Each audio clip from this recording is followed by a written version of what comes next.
the Fitzy and Whipper with Kate Ritchie podcast. How good is that? You're mad if you don't grab a pen, guys, because I'm about to tell you the trends that will no longer be around in 2025. So if you want to stay up to date, things that you may have been doing over the last 12 months that had a really big either a comeback or they burst onto the scene, they're just not going to be around anymore. What, that boob tube that Tom's wearing, will that be around in 2025? I don't think it was never appropriate for the workplace, and not since 1988. I don't think people wore boob Keeps tubes. falling down, Tommy. Your left one's there it hanging out goes again. again. Mate, that's why I've held on to my Ed Hardy shirts, hoping that they will be back at some stage. Okay, I'm going to start with Ozempic. Oh, people sick of it. Well, they're very sick of it. Yeah, okay. Sick with it. 2024, of course, it feels as though that's all everybody was talking about. No one could lose a couple of kgs without somebody saying, Ozempic. It's the Ozempic. Well, they've got Ozempic face. Yeah, nobody was doing it honestly anymore. And maybe they weren't. Yeah. But apparently it will be on the decline. I'm sure there's always going to be something that takes over. Be There'll be the new drug, but it's just not cool anymore, guys. All right, bury it. Tybo will be back by Billy Blank. Is that what you do? No, Oh, mate. what do you do? Arakan. He does aerobics Oz style. Yeah, with Tom in a boob tube. Do you know Aerobics Oz Style? One of the original Aerobics Oz Style ladies. Was your mum? No, was my Pilates teacher. Really? June. Yeah. know, She is amazing. Can I just quick... That's interesting. That's really interesting. Can I just say that the article yesterday on the Maily Dale, the aerobic Oz style girls don't look like this anymore. Because it was 1972. They've aged 30 years. Oh, no. Those cameramen were perverts. I'm sorry to dub in any cameraman that worked on Aerobics Oz Style, but you would zoom in on all the spots. No, you wouldn't. I think maybe come if you were a on. young person at home and you were Right like, on it. wowee. Dry robes. If you've been getting around in a dry robe, What's a not dry only at the robe? beach, I'm guessing it's Harry Styles was mad for them even in his day-to-day They're a life. towel robe. They're a towel robe. I love them. I think they're great. But people were wearing them from the beach into their normal lives. Right, yeah. And it's just not cool anymore. The buckle, is it how I pronounce it? The furniture. And I'm very... although my desk chair is buckle, it's the fabric that looks like it's all pilled. You had your chairs, the two actually. chairs. Yeah, you have chairs in your house with buckle. Yeah. Is that what it's called? Yeah, it's so yesterday. Oh, God, I'm going to sell them immediately. For sale, 2 buccal chairs. Pick them up. Blusher blindness. What's that? When somebody's wearing way too much blush and they don't quite realise it. I think because of TikTok and all of these things online, they're teaching everyone how to put blush on. But when you walk out into the light of day, you look like you've got a big pink stripy face. Yeah, you do. So, I do. It goes with your shirt. Do you know what women love? When men tell them that they're wearing too much makeup as well. They love that. Yeah. Then they follow it with, it's just because you're way more beautiful without makeup. And low-rise jeans, guys. If you've got low-rise jeans, throw them out. I really like the look of sort of the hair coming out of the jeans. I've been doing that a lot with the low-rise jeans. Oh. Just at the front there, almost like a veranda. I think it's an age bracket thing. Oh, is it? Anyway, I think just be yourself. So true in 2025. The Fitzy and Whipper with Kate Ritchie podcast. I don't know if I would do this. It's an AI-powered death clock that promises to predict the exact day you will die, right down to the second. Well, I mean, what information do you have to put in Really good for question. it to determine that? You need to put in your blood sugar levels, your cholesterol. They're all health markers, workout schedule, your water intake, your mental health, the current state of your romantic and platonic relationships. There was 1,200 international life expectancy studies done and 53 million participants. And that's how they've put together this app. This guy said he was quite happy with the result. Told him he was going to live till he was 101. Yeah. He does 150 minutes of cardio every week, 3 yoga classes, but they then told him he should be lifting more weights. He could live longer by another 3 years if he lifted weights.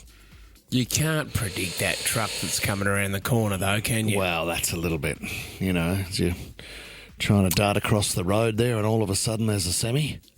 Well, it's like, AI. I understand. You put in all the information and it gives you an answer back, but it can't predict that, mate.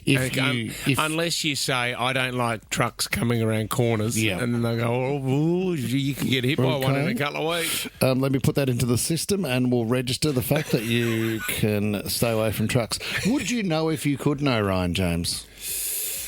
This is a really great question. And so the debate as well with Chris Hemsworth's documentary, and when you can find out, I think he found out that he's got a higher chance of getting Alzheimer's when he's a little bit older.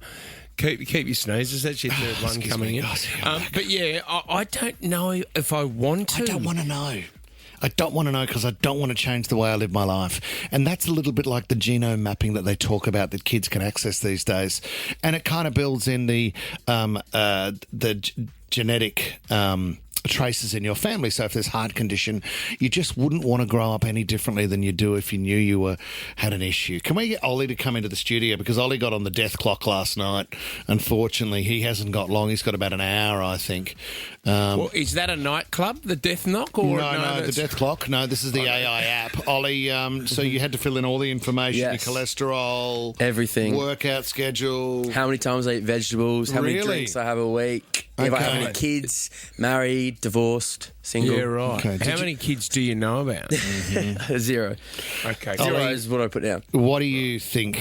I mean, what did it come up with? It said, I'm going to die, put this in your diaries, guys, Tuesday, March 16th, 2077, at age 75. Cooked at 75? Yeah. Which I thought, that's old, but then everyone was saying it's quite young. Mate, you've been robbed. That's really young, mate. And you're a fit guy, Ollie. You've got so much ahead of you. Oh, that's really sad. I'm going to start preparing for that now. That gives you the 3 most likely ways you're going to die as well. Great. So mine were cancer, sleep-related conditions, and too much dancing at nightclubs. Cardiovascular disease. Yeah, that's what it would be.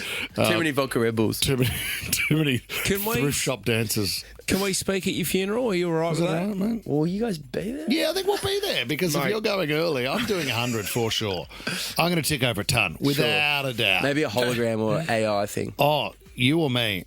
Either. Okay, we're going to get onto Ollie the hologram coming to a funeral near you. The Fitzy and Whipper with Kate Ritchie podcast. I think the gift that we give to each other at this time of year for Christmas, as a team, I mean, is the fact that we've had the joy of working with each other all year. What a gift. So Keeps giving. I don't think we really need to exchange. Well, Fitzy, Team lunch was pretty loose. That was a bit of a gift. Usually we're on a plane somewhere on holiday at the moment, but are we I think we're the only ones still on air at the moment. But and you know why we are? Because we love it. Yeah. And we love it. Our life is radio, and we love talking to Sydney. Well, it's a gift. Well, the reaction we just got from Bron when we just gave her, $900 for Shake the Tree. How good was that? That's what it's all about. And if we weren't here, we wouldn't be gifting. There is the awkward moment, though, especially around the office, about a protocol or etiquette around gift giving. As sometimes at the end of the year, people are wrapping up. They've worked with the company for a long time and everyone throws a bit of cash in. But it's an expensive time of year. I don't know what you think about this. So I'm going to open the discussion around the pressure to put in money to group gifts around the office. Happens at schools as well. Like the parents will get together and they'll want to buy the teacher a present. To say thank you for the year, so everybody throws in $20 or whatever it might be. Yeah. But that can get complicated as well. Well, especially if it's not just one. I mean, you're paying for kids' parties on the weekend. You're coming into Christmas, and then someone else says, "Oh, I need 50 because we're going to get Jenny a nice bottle of something." Stuff, Jenny. She's wrapping up. This boss has said, a man has posted the text messages between him and a boss, saying like, I just don't know how to react to this because I'm being pressured to put in $100 for old mate Josh, who's leaving. He's been with the company 3.5 years, and I'm being put. There's too much pressure. The boss has said, "Hey, I notice you haven't put your money into the account. Be great if you could do it by the end of the day because I'm going to buy Josh such and such." He and might when not even like Josh. Well, exactly. The employee has pushed back and said, "Hey, I don't really know Josh," and also, Josh earns a lot more money than I do, and I think that's fair. I think that's fair. He doesn't want to be involved. And then the boss has come back and said, "Well, I think you're underestimating the what Josh has brought to the company," and he's been made to feel really bad about it. Now, I think group gifts can be lovely, but you should have the choice of whether to put in or not, because no one knows where people's cash needs to go. I even get funny signing the farewell card that comes into the office. You know, when someone will come around with a card, and because you're worried about being taken to HR because you write something inappropriate or draw a funny picture. And then I go, "Who's that? Robbie? He's going, is he? Robbie Zamora. Who's Robbie? Not going, is he? Yeah, Robbie Zamora." And then I go, Robbie will never leave. And then I go, "I don't even know him. Like, what am I meant to write?" The only way Robbie's leaving is in a bloody coffin, if you know what I mean. Well said, mate. He's committed to this place, Robbie. He is. They always come back for Zamora. And I don't even know where to sign on the card or who the person is. So I could understand if I was asked to put in a hungy for somebody that I didn't even know and didn't like who was earning a fortune. I'd be furious. Well, so absolutely furious. You don't like doing it anyway because your spelling is so bad, and that's true. It's on display for the rest of the employees That's here. what makes you feel nervous. When Ian left the other day and you started it with 2 E's, I thought, oh, God, this is not going down. Remember well. when I went to the physio centre at Moore Park there, Fitzy, where you'd been as well? Oh, you mean Allianz? Moore Park. And that's a joke for people who have been listening for ages. Nice tie back. And I had to write... Listen to the podcast. Oh, no, we won't put that in. I wrote on the wall, "You're the best," and I spelt the wrong "you're." Like, oh, are you bad with apostrophes? Yeah, so I had to scribble that out, and then I was... Anyway, Tommy, Nova gave us a goat, which was donated to a village a while ago. I must apologize. Oh, yeah. I don't want another goat. Yep. I want a real present. Absolutely. No more goats. We got Lego this week. Did we get a little Santa Lego? Was that from the company or not? It was from the company. Merry Christmas. I was wondering where that had come from. Yeah. Beautiful. Where was the card? Because the goat went to a village, and sure, there was some meat and a bit of milk for them. But what about a bloody beach towel? God, you know what I mean? That in one go. Fits in Whipper with Kate Ritchie is a Nova podcast. For more great shows like this, download the Nova Player via the App Store or Google Play. The Nova Player.